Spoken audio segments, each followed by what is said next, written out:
16:32 en la República Argentina y de esta manera arrancamos y continuamos en la señal informativa de A24 y atención con esto que vamos a contar, dale.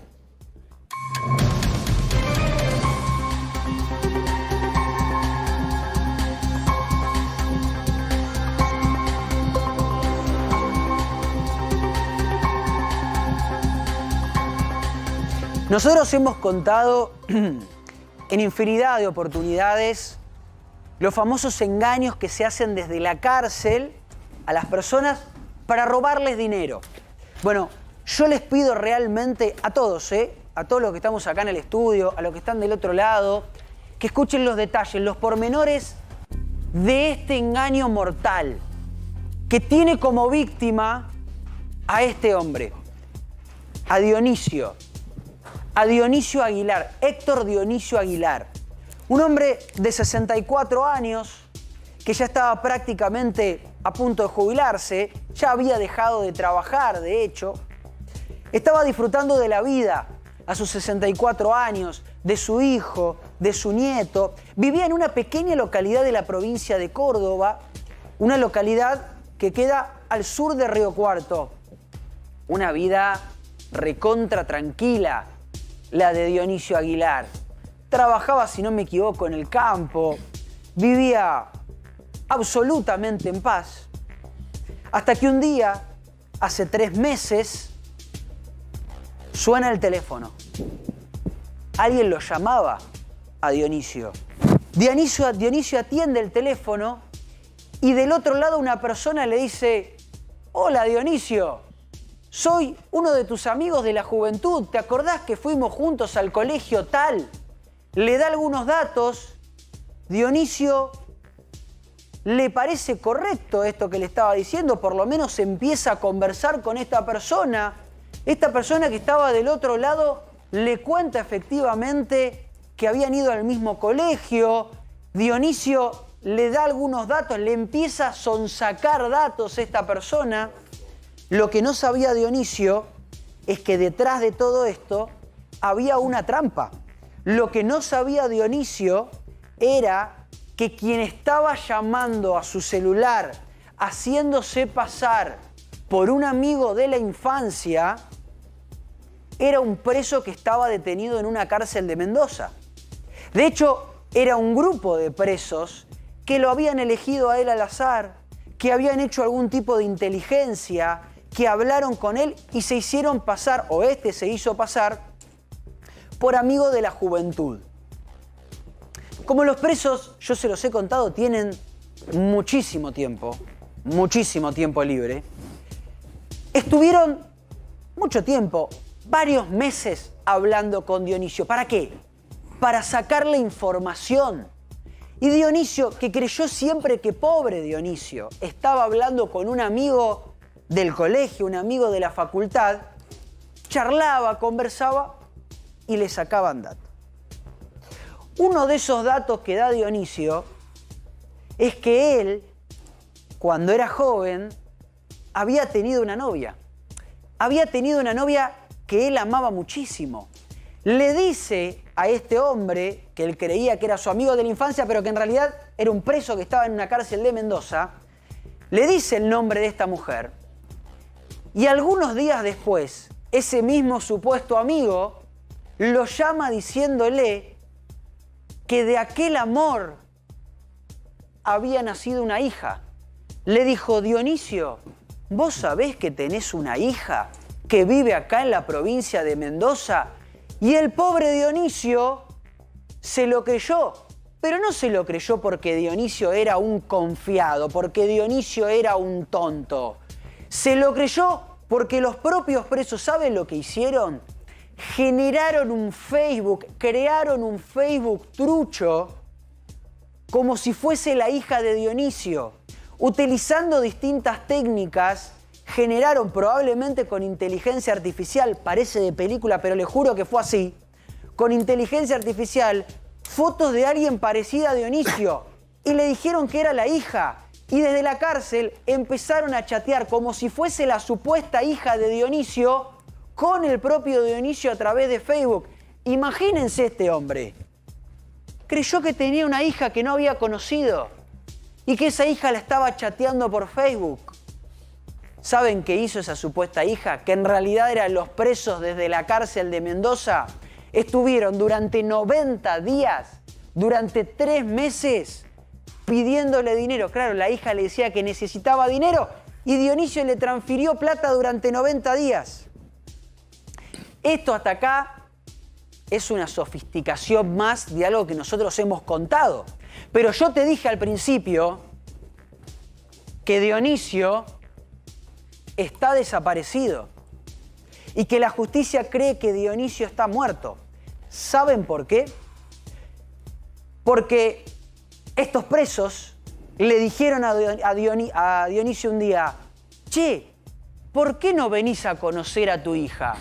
Te tomás un colectivo y te vas de Córdoba a la provincia de Mendoza y la conocés. Ahora Pablo Ponzone nos va a mostrar el recorrido que hizo Dionisio, confiado en que iba a conocer a su hija, confiado en que por fin iba a conocer a esa hija con la que había estado hablando 3 meses. Dionisio no le dijo absolutamente nada de todo esto a su familia, a sus verdaderos hijos. Mientras esa supuesta hija le escribía por Facebook, le pedía dinero y le decía: papá, vení a conocerme. Y el pobre Dionisio hizo un trayecto. ¿De dónde salió y a dónde fue, Pablo? Antes de contarte el trayecto, Dale. Martín, te quiero decir que a esta altura del relato tuyo y de los acontecimientos, la familia, los amigos verdaderos, todo el pueblo ahí al sur de Río Cuarto pensaban que Dionisio se había ido de juerga. Claro. Que se había ido, que había salido, que podía haber conocido a otra mujer. Dionisio tenía además otros 9 hijos, más allá de esta hija repentina que le había aparecido y que estaba en Facebook y que chateaba con él. Rápidamente, un 2 de julio, él... ¿El 2 de julio ahora? El 2 de julio. Ahora, hace poquito. El 2 de julio, hace muy poquito, a principio de este mes. Ellos habían empezado a chatear y plantearon: ¿por qué no venís a verla? Está en San Rafael. ¿Qué es lo que hace Dionisio? Toma su vehículo, un Gol Trend color blanco, y hace este recorrido prácticamente 6 horas en auto desde San Basilio. San Basilio, que es el sur de Río Cuarto, hace todo este recorrido, cruza la provincia de San Luis, llega finalmente a la provincia de Mendoza y en Cañada Seca, hasta ahí llega y se encuentra con una sorpresa, Martín. Baja de su Gol Trend Dionisio, que imagínense Dionisio vestido para la ocasión. Estaba ilusionado con conocer a su hija, Dionisio.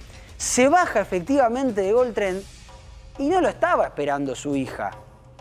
¿Saben quién lo estaba esperando? Lo estaba esperando un ex convicto que había salido hacía muy pocos días de la cárcel. Ese ex convicto lo metió adentro del auto, comenzaron a dar vueltas con el auto, inclusive lo llevaron a Dionisio a vender partes del mismo auto de Dionisio. Ya estaba efectivamente en una especie de secuestro Dionisio, y esto que les estamos contando es lo último que se sabe de Dionisio Aguilar, de Héctor Dionisio Aguilar. Hasta el día de hoy, desde ese 2 de julio, pasaron 19 días y la familia y la justicia lo sigue buscando. Finalmente encontraron el vehículo. ¿Y sabe lo que encontraron en el vehículo? Encontraron restos de sangre. Restos de sangre que todo indica, Pablo, que efectivamente son de Dionisio. Tal cual. Que está desaparecido. Sí, está desaparecido. Insólito. Lamentablemente, hay 5 imputados y 8 demorados, y uno de los 5 imputados acaba de decir a la justicia dónde está el cuerpo de Dionisio. ¿Son presos? Son presos, algunos presos, hoy en día presos, otros ex convictos. Entre los presos también gente sancionada por cometer homicidios. Y fíjate vos la investigación, qué importante y qué novedosa la investigación.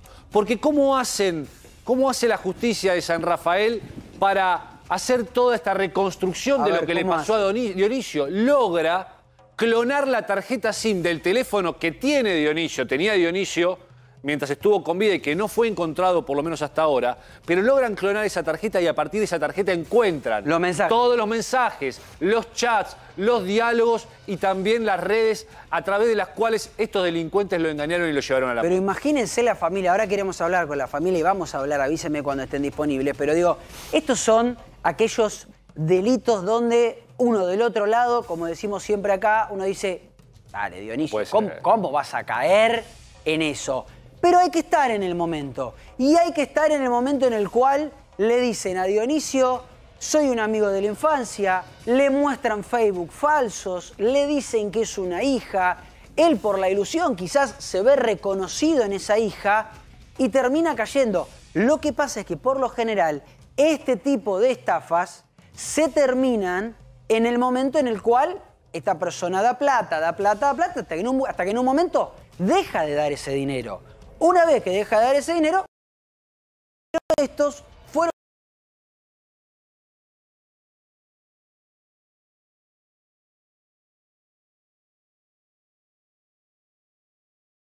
Es un ida y vuelta donde vos no sabés realmente si la información la tienen o te la van sacando a medida que el diálogo se va produciendo. Porque es una técnica. Porque yo estoy hablando con vos y te digo, che, vos no fuimos al mismo colegio. Exactamente. Sí, y vos decís, pará, vos no fuiste al Santa Teresita. Y yo te digo, sí, al Santa Teresita, claro, ¿te acordás? ¿Vos no eras amigo de Roberto? No, yo era amigo de Jorge. Sí, claro, Jorge, ¿cómo no me voy a acordar? De todas maneras, da la impresión, porque algunos datos de lo que vos contabas, da la impresión de que hay algo me hace pensar que no fue elegido al azar.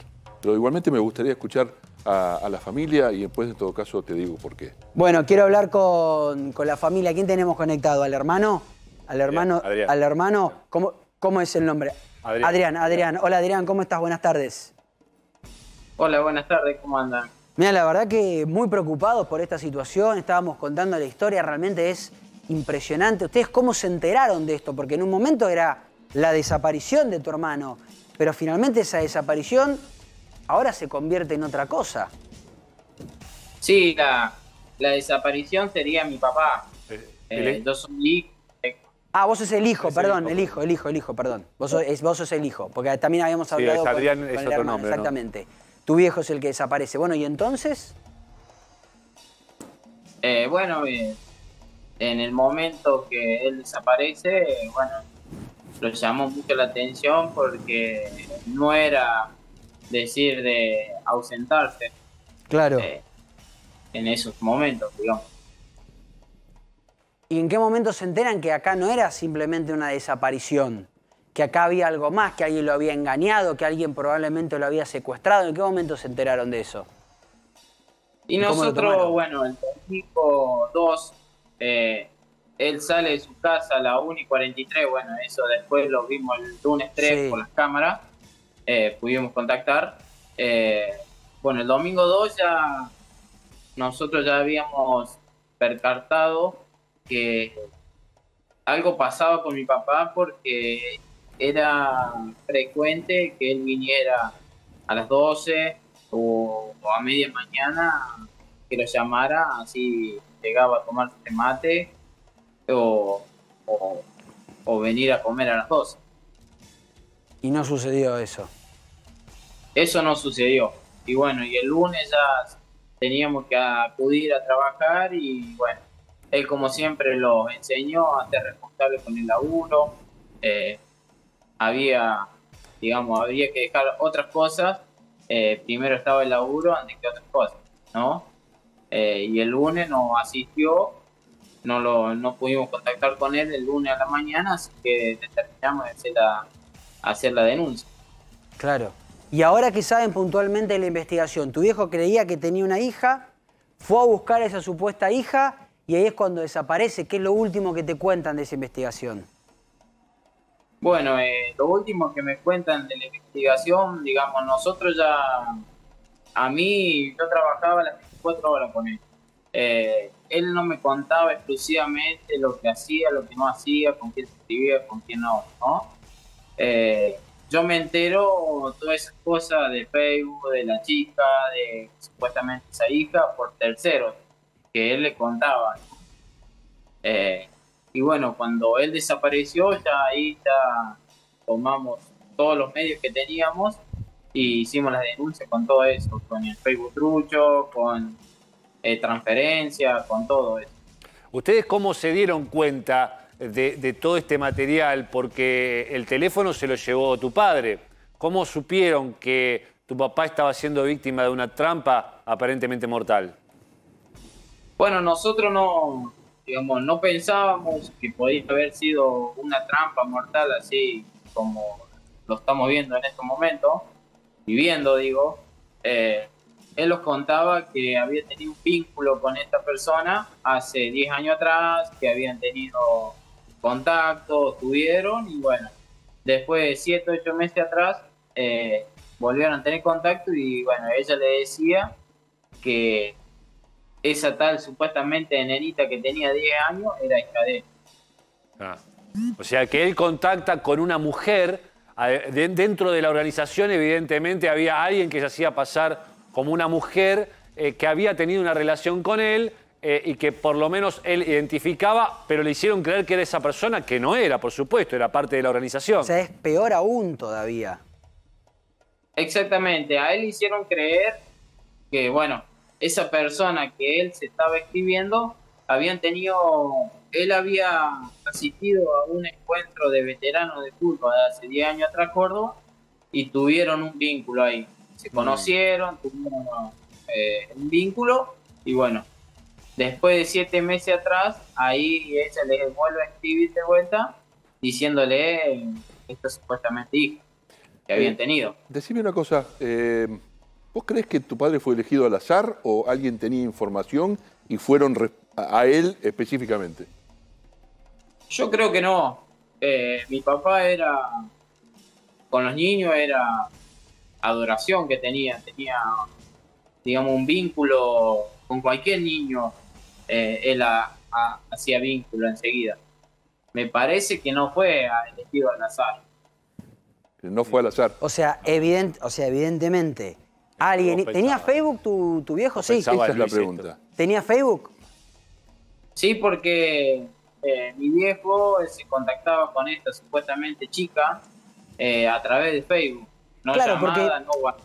Porque muy probablemente, el papá de Adrián, Dionisio, si tuvo una juntada con ex compañeros del colegio, probablemente subió las fotos a Facebook. Si entras al Facebook de Dionisio y aparece que se juntó con los amigos del colegio, ya el preso tiene esa información. Entonces ya con la llamada le dice, che, somos amigos del colegio tanto. Vos decías algo, Martín.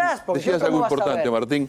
Le bajaron la foto de una chica parecida a él. ¿Cómo saben la cara de él si no lo conocen de antemano?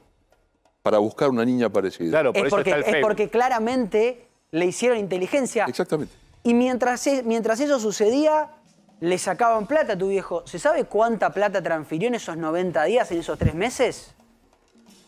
No tenemos ni idea, pero esa transferencia que él hacía, ponerle, él no manejaba esa transferencia, todo eso. Le pedía ponerle a las nueras que hicieran transferencia o a un patrón.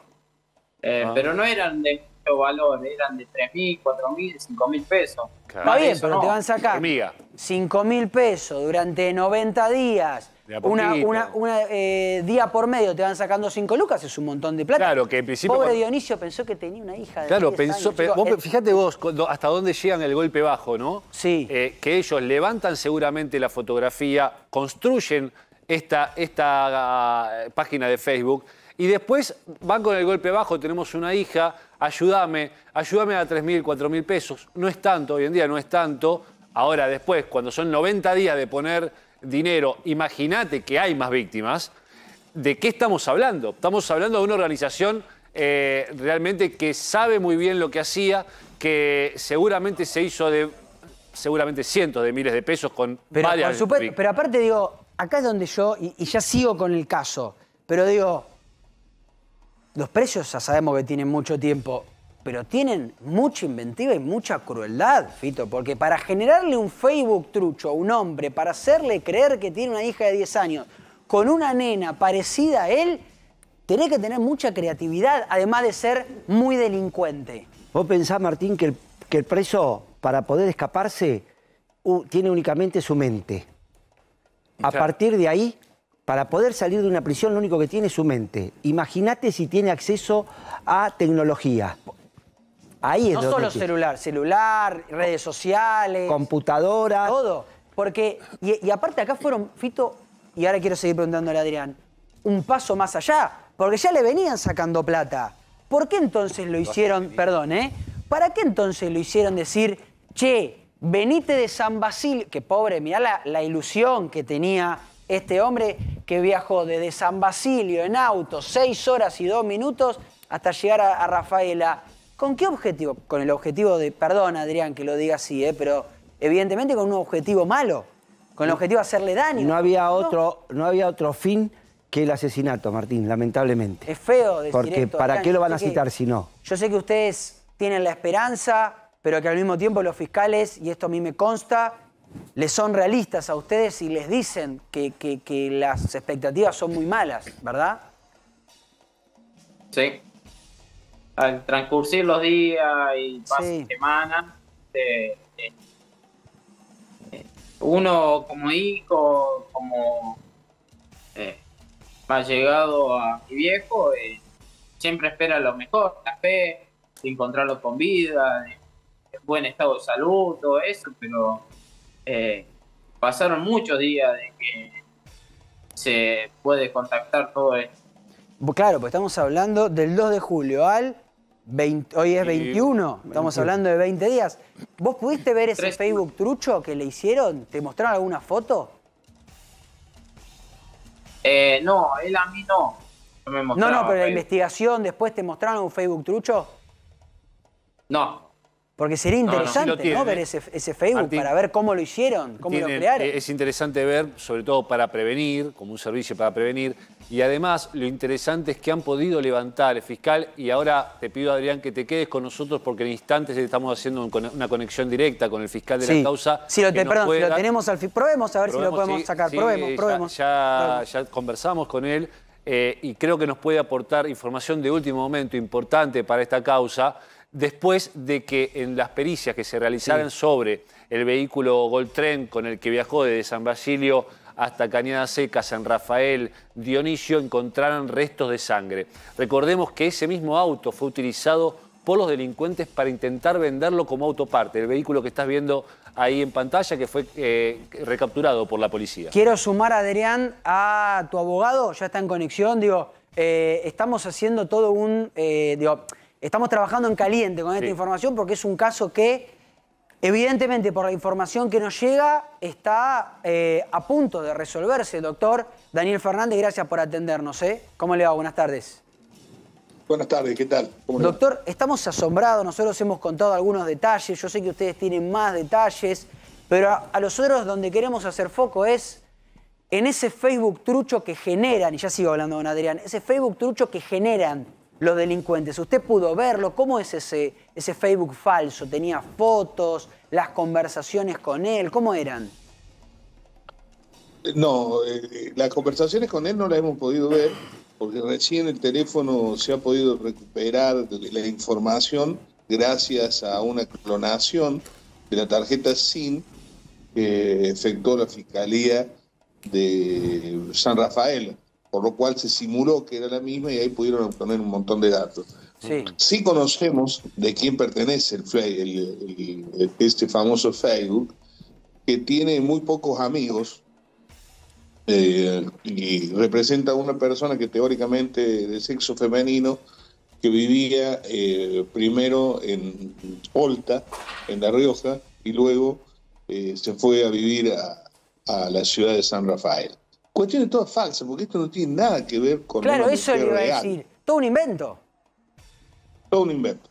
Nada que ver con una mujer real. Nada que ver con una mujer real de él, ni con la que él trató, ni nada por el estilo.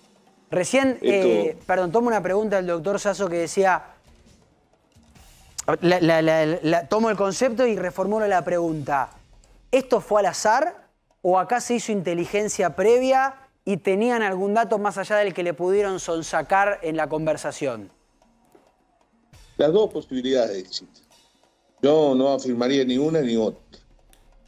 Yo no afirmaría ni una ni otra. nosotros hemos aportado algunos datos a la causa que no los vamos a divulgar, para que esto tenga un descubrimiento total y no quede ninguna pieza suelta.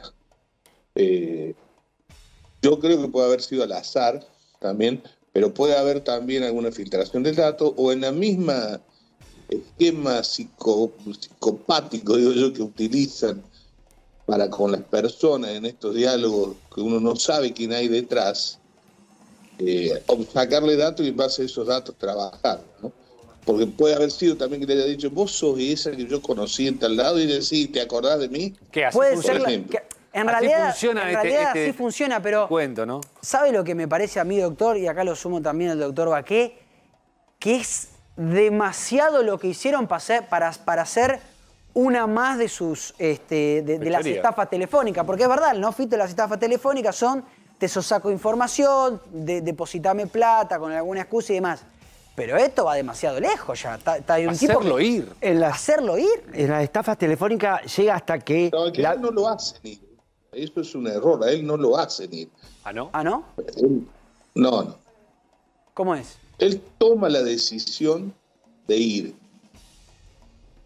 Él toma la decisión de ir ante la situación catastrófica de manera económica, en su pasar económico le pasa, que está muy solo, que no tiene para comer, que está... Entonces él decide ir y volver.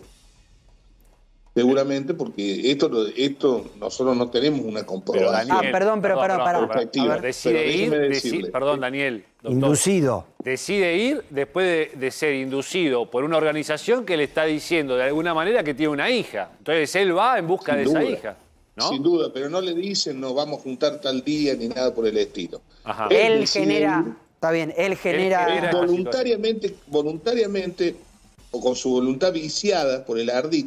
Claro, eso es lo que queremos decir. Tal cual. Sí, Fito. Pero Doctor, él decide ir. Doctor. Y allá, previamente se comunica con un teléfono. Ajá, a ver. Que ese teléfono pertenece a un ex convicto, no a una mujer. Claro. Sí, tal vez haya hablado con una mujer, no lo sabemos. Por eso debe estar detenida también la ex mujer del convicto. Ah, puede ser que la hayan usado porque necesitaban para una hacerse voz pasar femenina. por, claro. Entonces, Cuando él recapitulando. habla por teléfono necesita escuchar una voz femenina. Claro, recapitulando, doctor, y ahí le pregunta al doctor Baqué también, que quiere hacer una consulta. Él decide ir por motus propio, le avisa a la supuesta... Engañado, con su engañado, voluntad por viciada. supuesto, le avisa a esta mujer falsa, que en realidad era los presos, voy a ir, encontrémonos en tal lugar. Los presos se encuentran con la situación de decir, che, está viniendo para acá, y ahí empiezan a operar y toman evidentemente la decisión de secuestrarlo como mínimo. ¿Estamos de acuerdo? De secuestrarlo como mínimo. Yo creo que toman una decisión planificada de apoderarse del dinero que pudiera traer, de los bienes que pudiera traer y del auto. Claro. Y con él, creo yo también, que toman la decisión de terminar con su vida. Qué fuerte, Por eso Pito. esto- A ver, espera un segundo, doctor, Hoy que se califica, le quiere preguntar hoy al se doctor califica Baqué. como homicidio criminis causa. criminis causa, Yo claro. creo que también debe ser calificado como homicidio premeditado. A ver. Doctor, ¿y el auto dónde aparece? ¿Dónde lo encuentran? El auto aparece... Ay, se nos justito, cortó mira. justo. Bueno, ahora vamos a retomar. Le quiero volver a preguntar a Adrián, queda pendiente, Sí. Fito, para cuando podamos restablecer la comunicación. Digo, Adrián, ¿qué sentís vos con todo esto? Porque me imagino la bronca y la impotencia. Porque a tu viejo evidentemente lo engañaron de la forma más vil y cruel que se puede engañar a una persona, pegando debajo del cinturón, pegando con una hija de 10 años. Me imagino tu bronca, tu indignación. Tengo mucha indignación, mucha bronca, mucha angustia de... Bueno, mi papá no se merecía lo que le pasó, ¿no?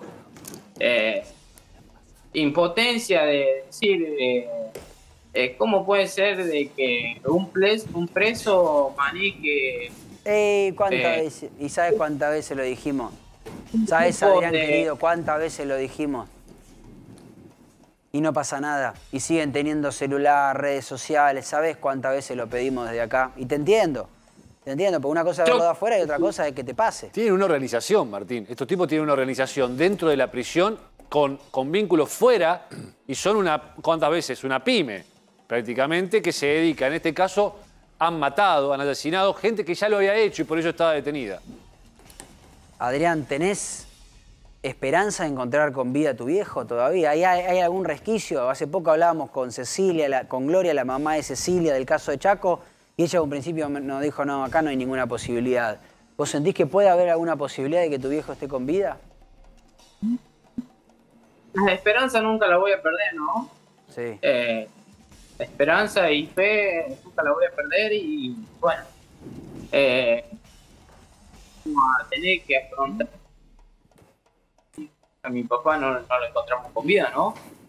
Pero lo único que quiero con todo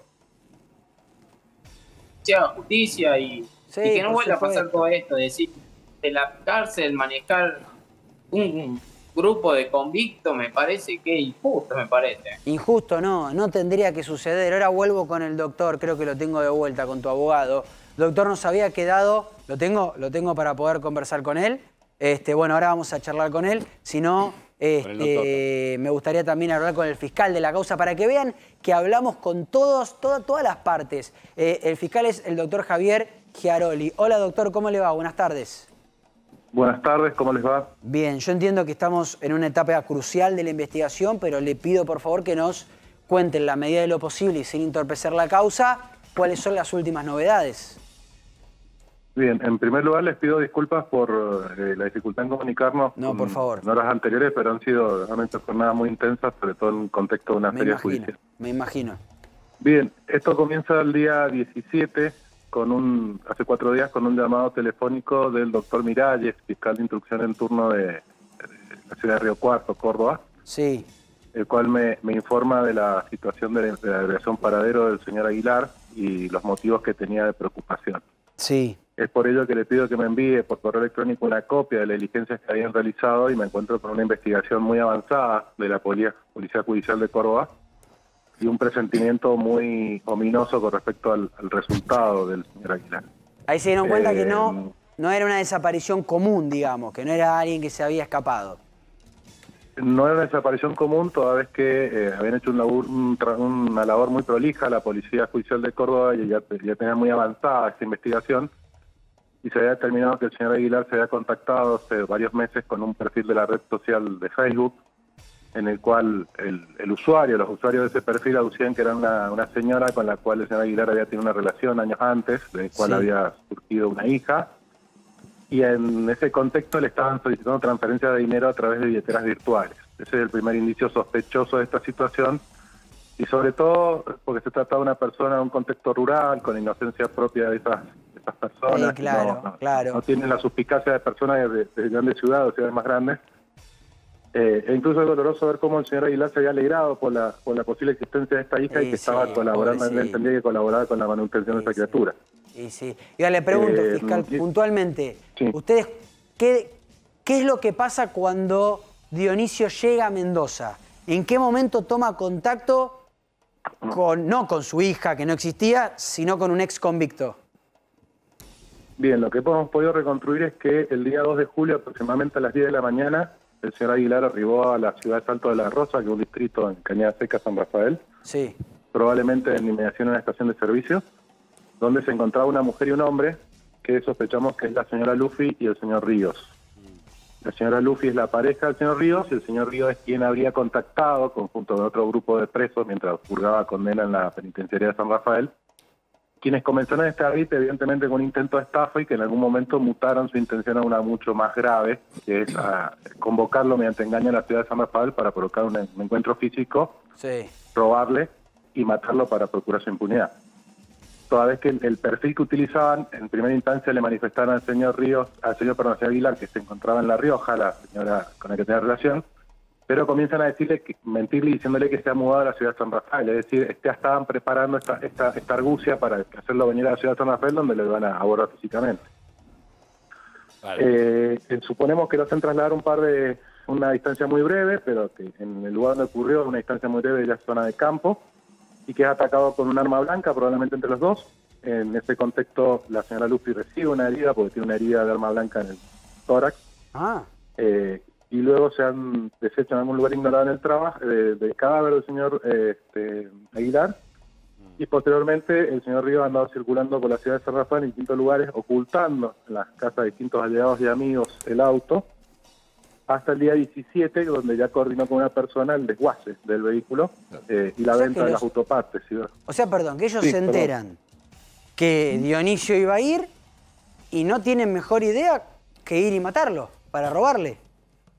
Es que yo lo que supongo y que señala el sentido común es que ya estaba coordinado que le iban a matar al arribar, porque hay algo muy llamativo de la actitud del señor Dionisio Aguilar. Es decir, el señor Dionisio Aguilar carga combustible, si mal no recuerdo, en Vicuña Maquena, donde le manifiesta al bombista que él es empleado y que va a Realicó, no le dice que viene a San Rafael.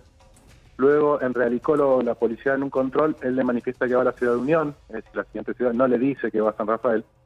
Y por lo tanto el engaño ha implicado que el señor Aguilar no le dijera a nadie cuál era su destino final. Y eso ha sido provocado por los autores de alguna forma. Le iban cambiando el destino. Con la finalidad de poder deshacerse del cuerpo y que la pista no llegara a la ciudad de San Rafael. Claro, le iban cambiando el destino. Se ve que en el chat, o mientras continuaban en la conversación, le decía acá, allá, de otro lado, y él iba contando dónde iba. Finalmente terminó en otro lado y, según entiendo, doctor, ¿tienen ustedes información de parte de alguno de estos delincuentes de dónde han abandonado el cuerpo? No, eso no es cierto, no se nos surgió ese rumor. Sí es cierto que Ríos el día de hoy quiso suicidarse y que está en un pabellón psiquiátrico con custodia. Estamos bajo una pista firme. Lamentablemente hoy está corriendo mucho viento sonda en San Rafael para desplegar la división de drones.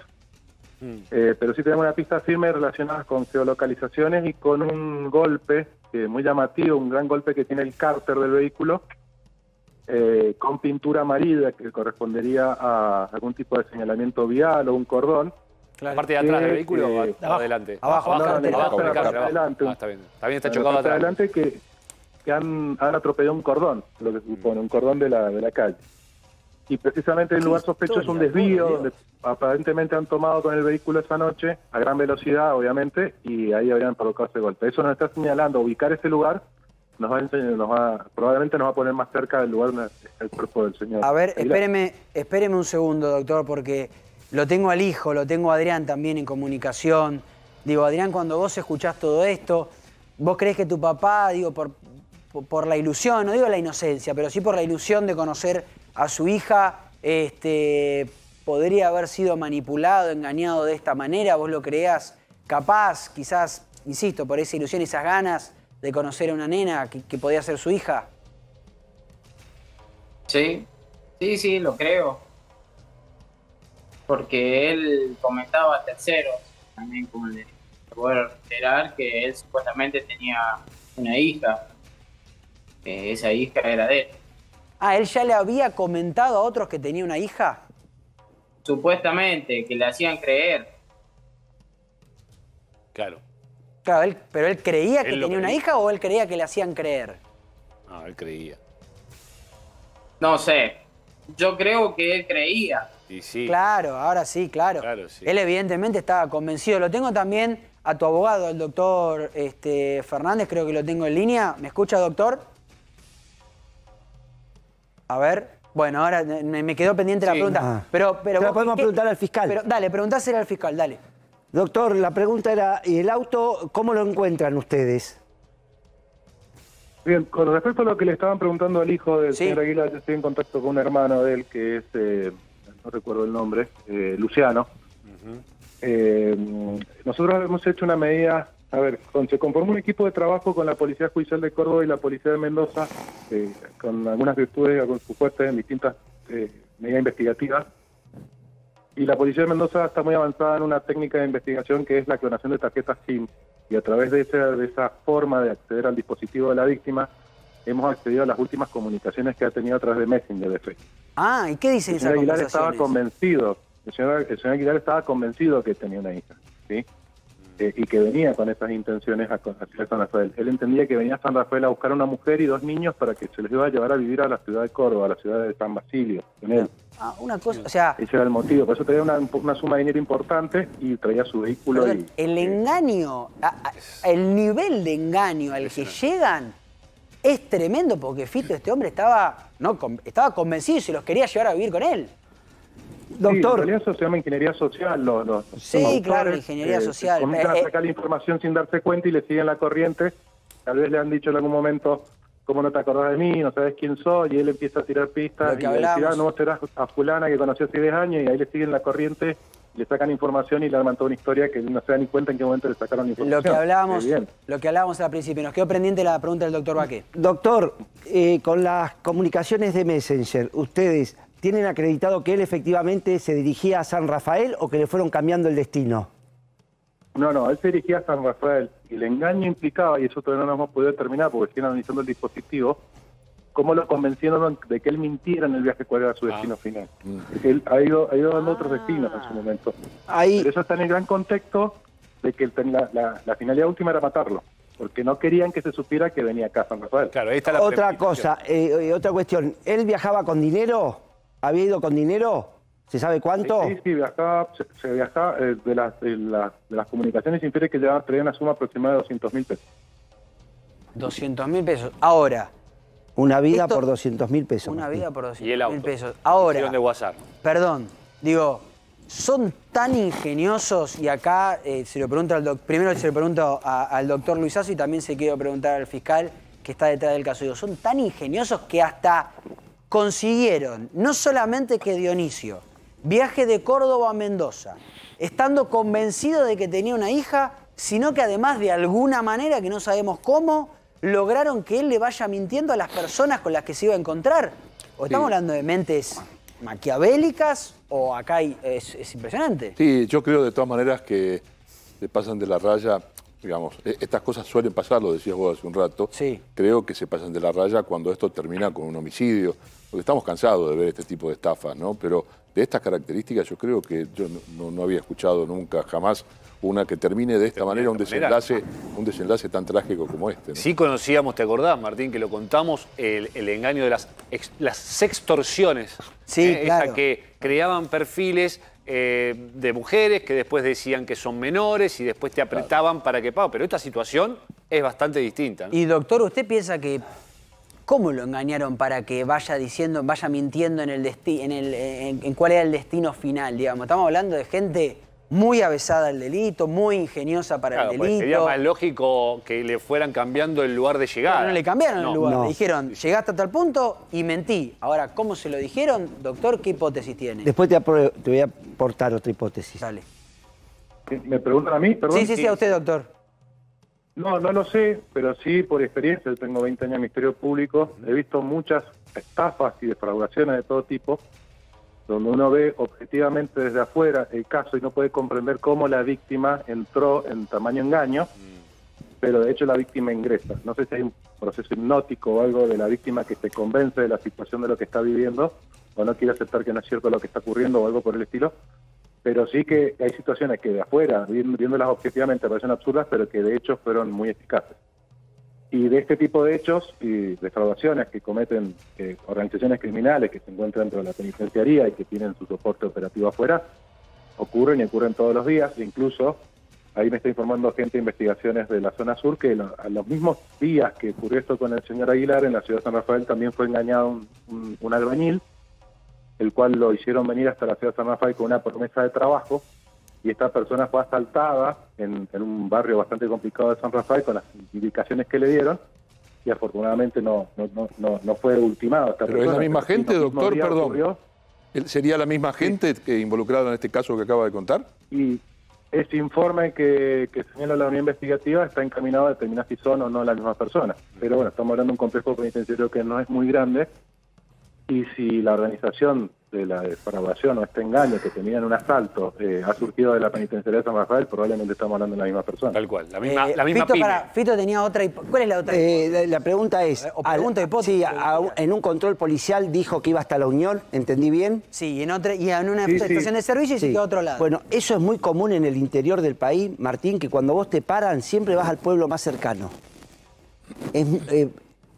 No, porque si decís de dónde viene, del pueblo anterior y voy al pueblo más cercano, los controles policiales son más relajados. Entonces, todas las personas que suelen andar, si vos decís de Buenos Aires y voy a San Rafael. Es una costumbre. Es un hábito en el interior del país. Lo de los controles policiales, no así lo de donde fue a cargar combustible. Claro. Pero si tenía destino San Rafael, tomarlo dentro de una de las hipótesis. Además, no nos olvidemos, Fito, que en realidad él iba con un objetivo que era, teóricamente, traer a esta familia que había aparecido, traerla para Córdoba. O sea, no tiene sentido mentirle al entorno si después va a aparecer con una familia. Claro, a gente desconocida. Ponele que la estación de servicio, pero la estación de servicio es de Vicuña Maquena, que está ahí nomás cerca de donde él vive. Posiblemente a la gente de la estación de servicio tal vez le haya podido mentir. Pero ya un control policial más lejos, evidentemente no tiene sentido. Sí. Evidentemente era parte de su ilusión o de un engaño. Perdón, le quiero preguntar a Adrián, espéreme un segundito, fiscal, pero le quiero preguntar a Adrián, al hijo. Él tenía pensado, evidentemente, llegar a Córdoba con una familia entera para presentársela a ustedes. ¿Es así, Adrián? Sí, él tenía pensado o planear un viaje, como dice el fiscal, de ir a buscarla y, bueno, traérsela a vivir acá a Córdoba. Adrián, ¿y a quién desde el pueblo le contó? ¿Con quién él había contado esta situación? Él le había contado a las nueras y al patrón. O sea, le había contado a algunas personas la situación, pero no a su familia. La verdad que es muy, pero muy llamativo. Le quiero agradecer al fiscal, gracias fiscal, y ojalá que, bueno, no, yo no digo que lo encuentren con vida, porque evidentemente las posibilidades son muy pocas, pero sí que se haga justicia y que las personas que lo hicieron queden detenidos. Gracias, fiscal. También muchas gracias. No, gracias. También muchas gracias por la comunicación. Gracias. También muchas gracias a vos, Adrián, y te mandamos, dadas las circunstancias, y si se confirma esto, nuestro más sentido pésame, y ojalá que se haga justicia y que estas personas sean detenidas y que esto mande un mensaje. El mensaje es, che, los celulares en las cárceles pueden terminar con esto, con una persona muerta. Gracias, Adrián. Abrazo grande y beso para toda tu familia. 17:19, cambiamos de tema, dale.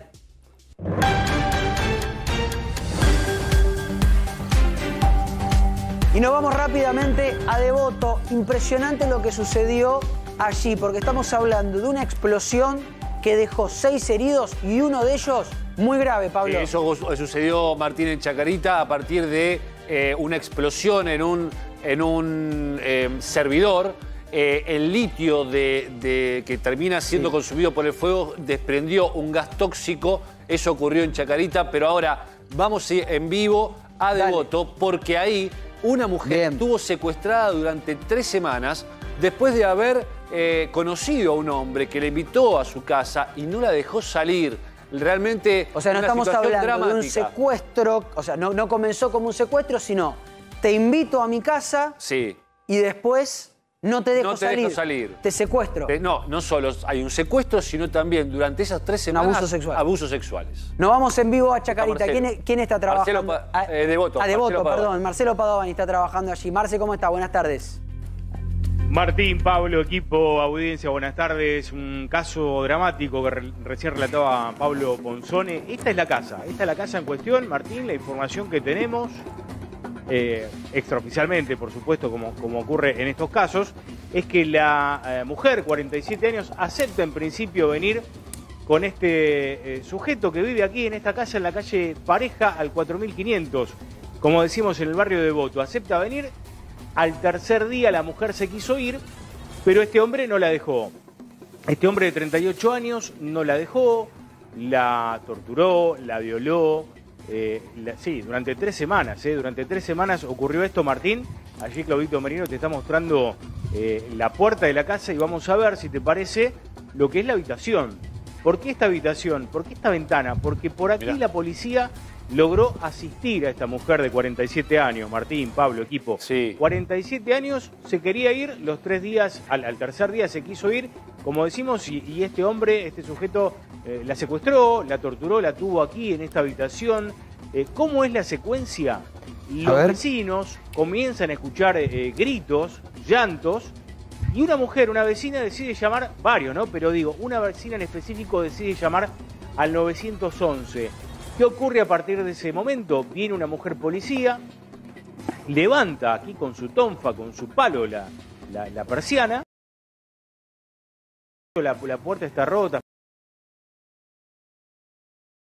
falta de mantenimiento en ¿no? En esta casa está clausurada, mirá, allí Marcelo, tiene la de clausura, Martín, la puerta de esta vivienda. Te quería consultar, porque este hombre aparentemente tenía algún tipo de causa relacionada con la compra-venta de dinero o algo así, tenía una causa relacionada con esto, y preguntarte también si lo que en primer momento se pensaba era una cuestión de violencia de género y nada más, y después la policía se encuentra con este episodio, ¿no?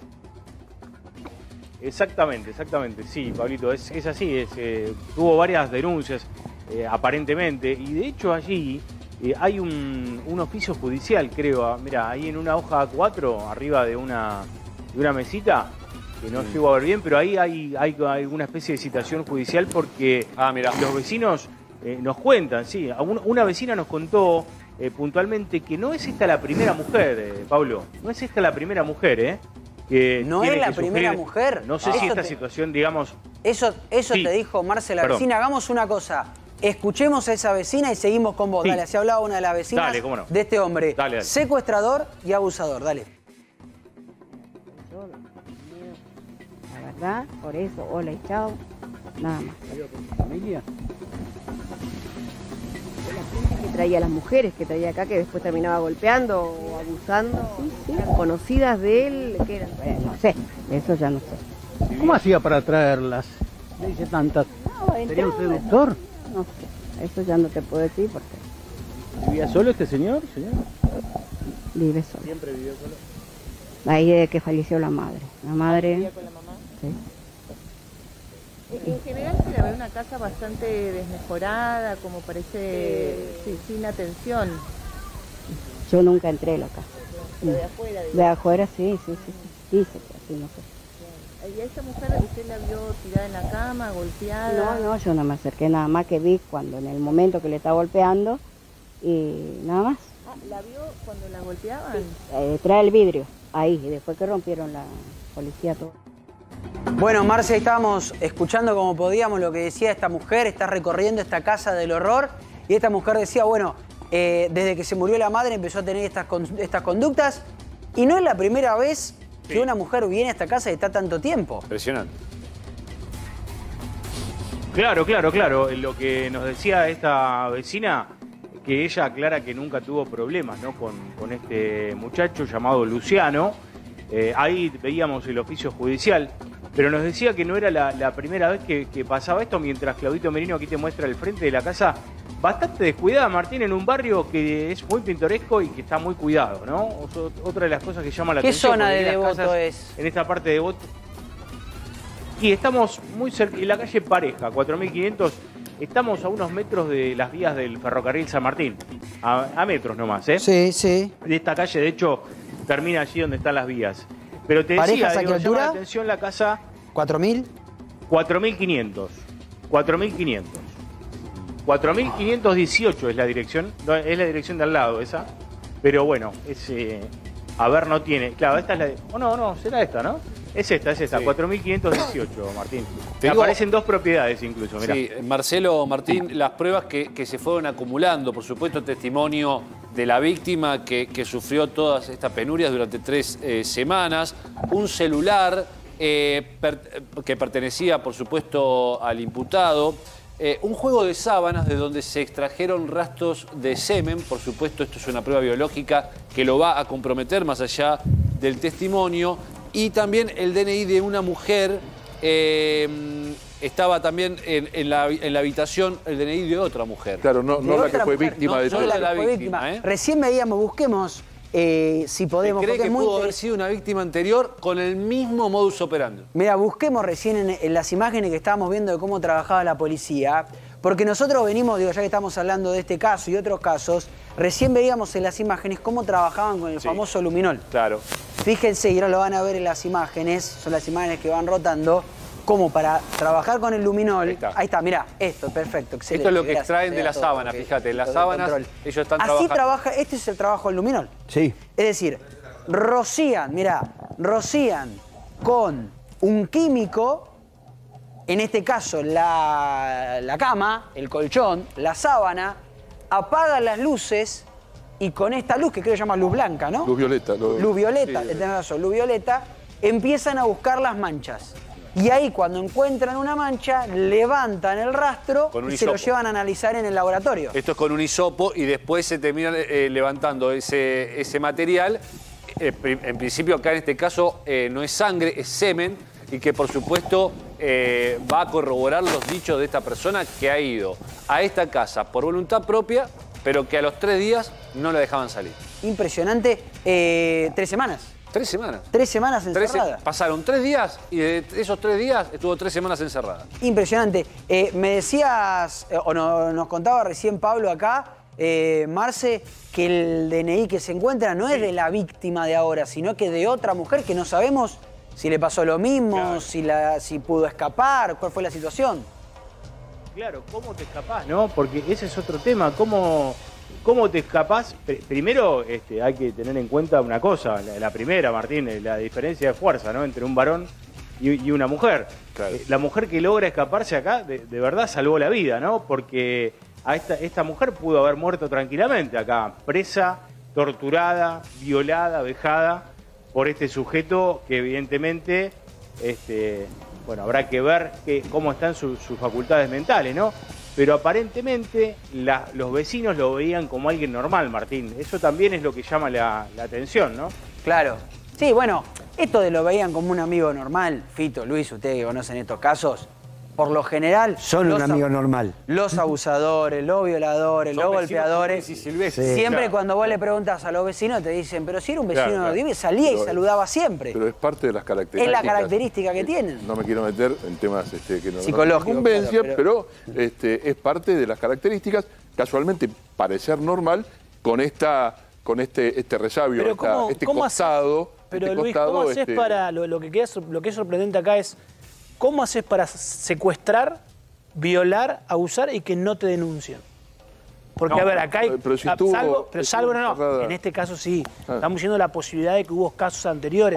Se encontró un DNI de una posible víctima. Sí. Entonces, si él lo venía haciendo como Pablo sostuvo de un caso de un violador serial, es bastante difícil que en esta actualidad...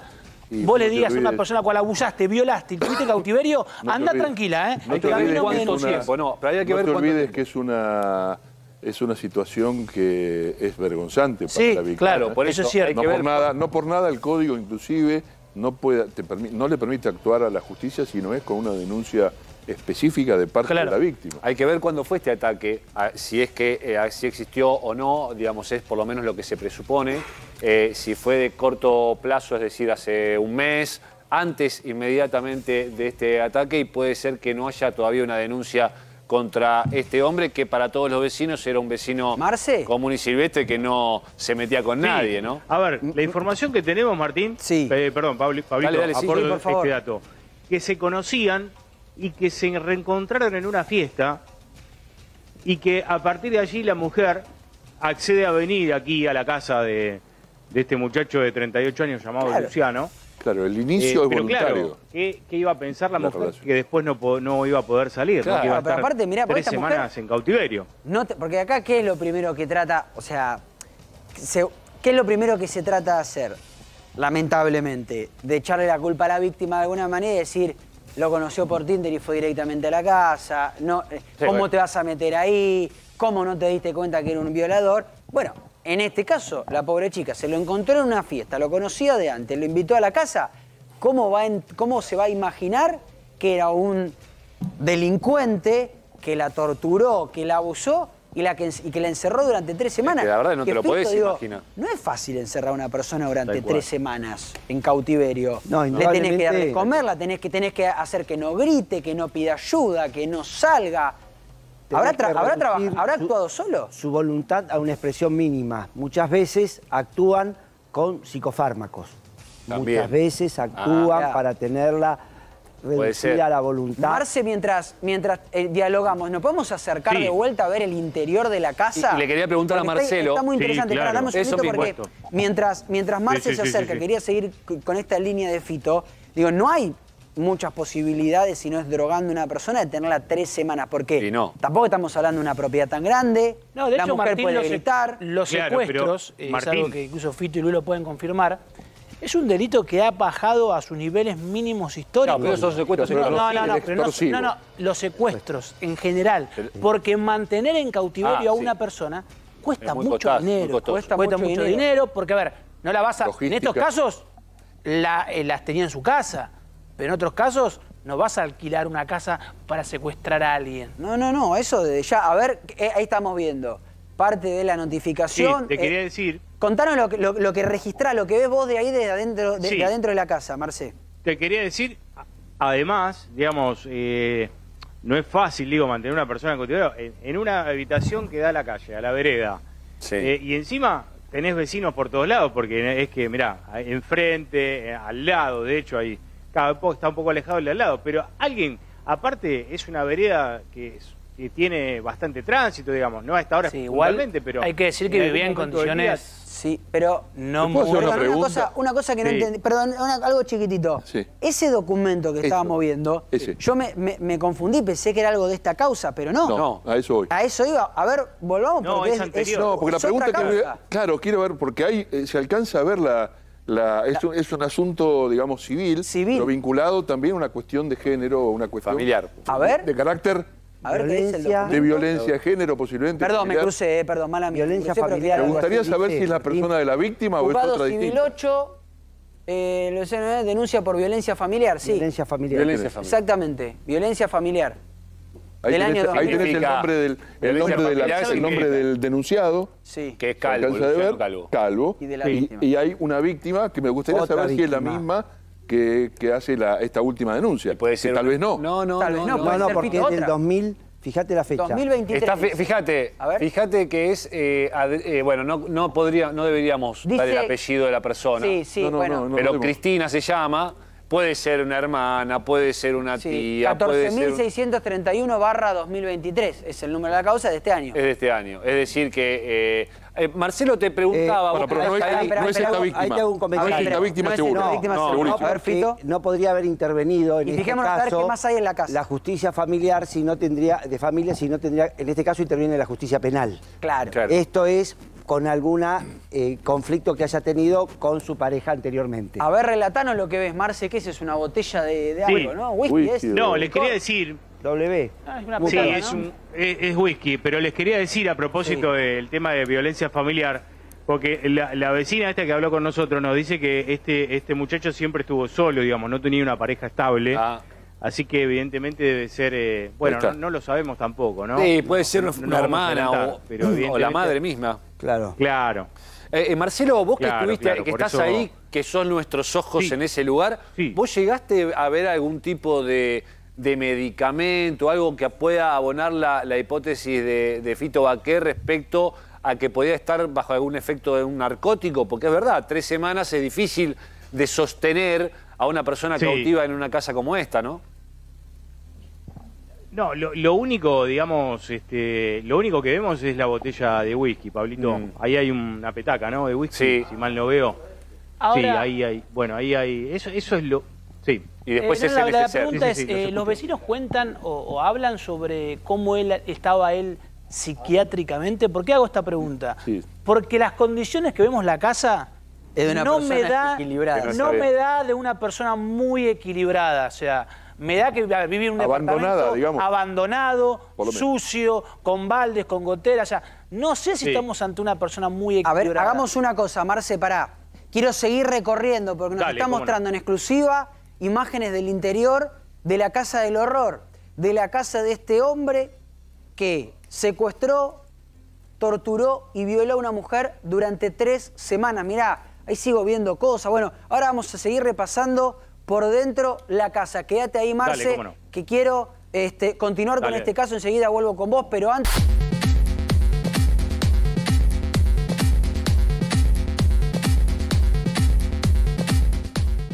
Y atención porque seguimos metidos en esta historia aberrante, tremenda.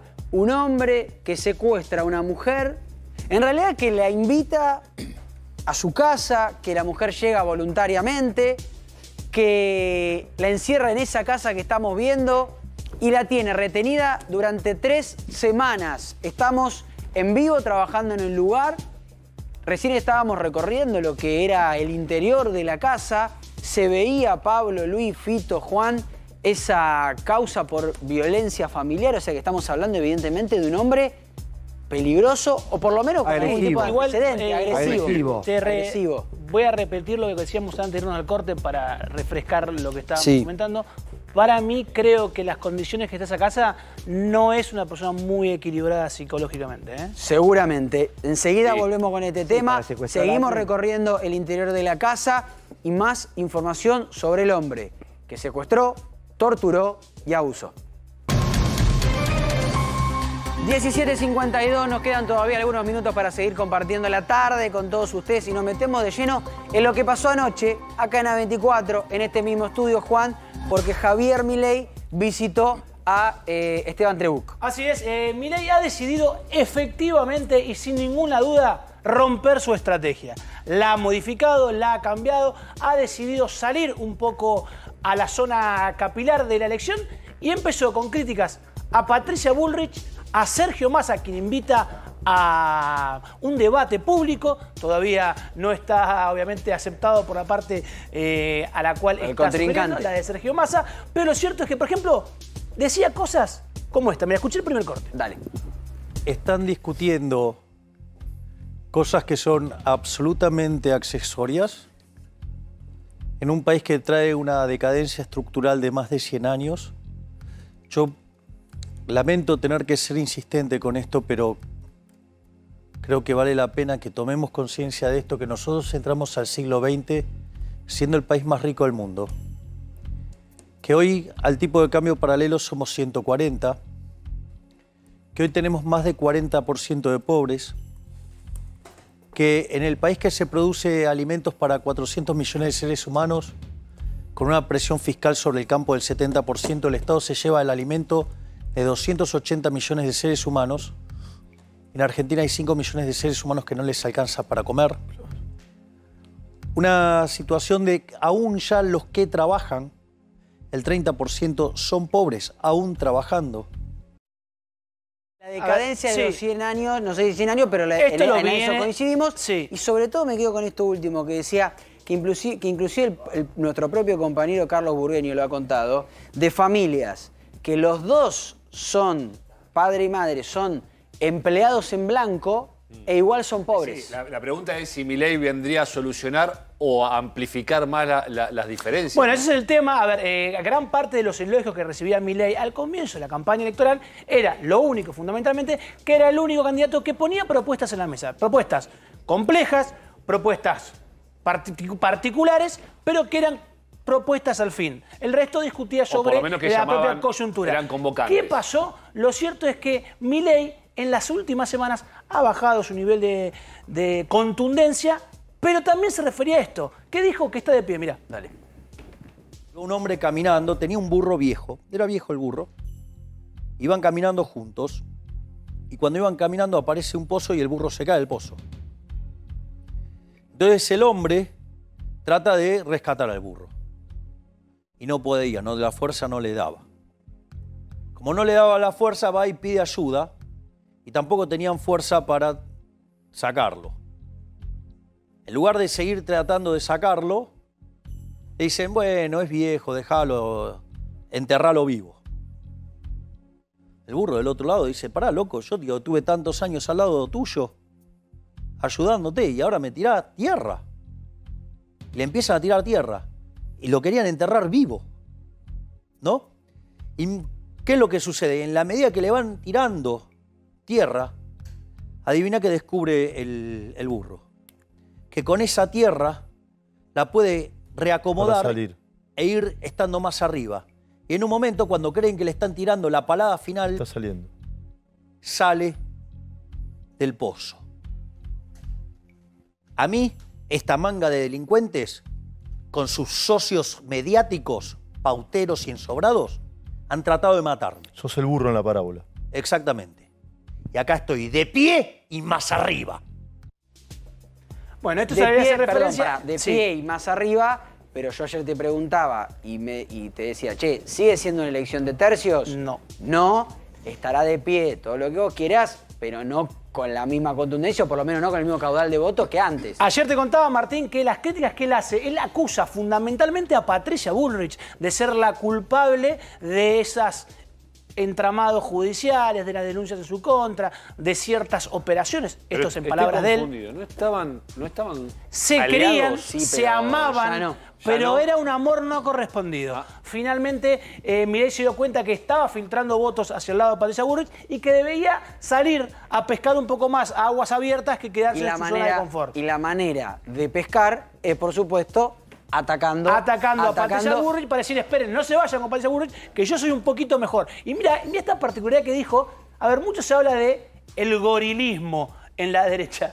Mirá lo que dijo Milei sobre Larreta y Patricia Bullrich. A ver, dale. Dentro de la fila Juntos por el Cambio tiene al ministro de Economía de la 125. O sea, tienen a Lustó, un kirchnerista que fue el autor intelectual de la 125. O tienen, por ejemplo, dentro de sus filas a Cobos, que era Cristina Cobos y vos. O sea, una idea, digamos, de este mendocino de... Mazot, el turco, el Chuco Mazot. No, en Coso. El mendocino, el radical, Cornejo.